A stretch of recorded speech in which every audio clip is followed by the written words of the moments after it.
It's the battle of the Keys, Siesta Key versus Lido. A new development today in the standoff over dredging. ABC 7's Ray Collins joins us with the details. Ray. Alan, a sigh of relief today on Lido Key and at Sarasota City Hall. It wasn't what was said, it was what wasn't said.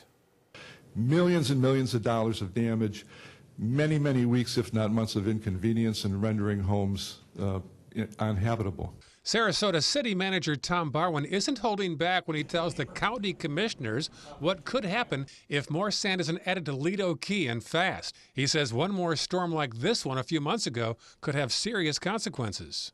It'd be very difficult for residents of the island to get off of the island. The next phase is we have to shut down the sanitary system. The city wants to dredge or scoop over 1 million cubic yards of sand from the area between Lido Key and Siesta Key. But Siesta Key is more than a little concerned that taking sand from there could damage their award-winning beach. The point is they have no idea what will happen when they do that. It stands to reason if you take a bunch of sand between the water and yourself, it's not going to be good. Sarasota County asked for a 10-day extension on the state's approval of the city project.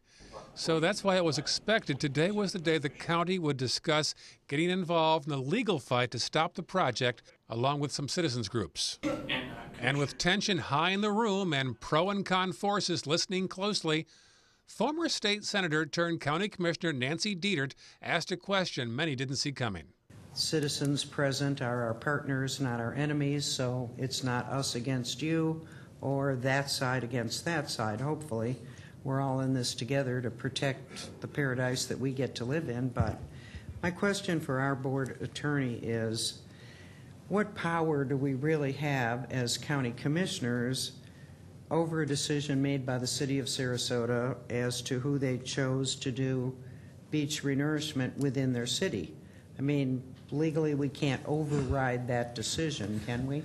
No, the county commission does not have the right to select consultants on this project or to select contractors. That is between the participants in bringing this project forward, the Army Corps and the city of Sarasota.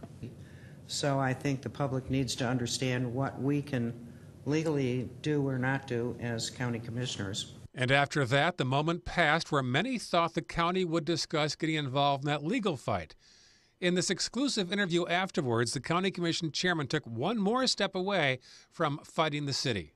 I don't think there's any reason for the board to advocate for getting involved. I think this board has today made it very clear by saying nothing that we're going to let the process unfold the way that the state has determined. I'm very pleased. Longtime Lido Key resident Paul Robbins is encouraged by the county's tone today. And the fact that they are taking basically no action and just letting it go with the DEP and the Corps of Engineers, I think is great, and I'm sure that we will be hearing from Siesta Key in the future.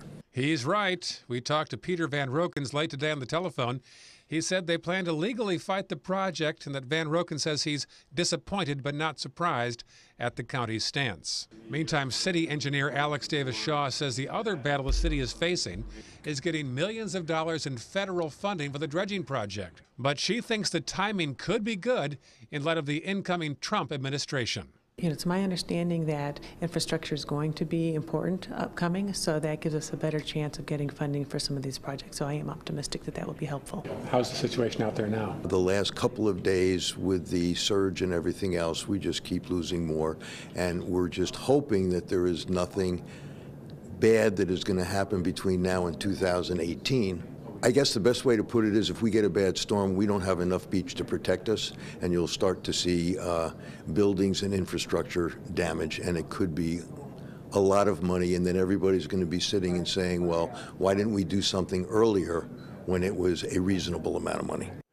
So while Siesta gears up for a legal battle, Lido Key is raising funds as well for lawyers. So, Alan, it's not over yet. All right, thanks a lot, Ray.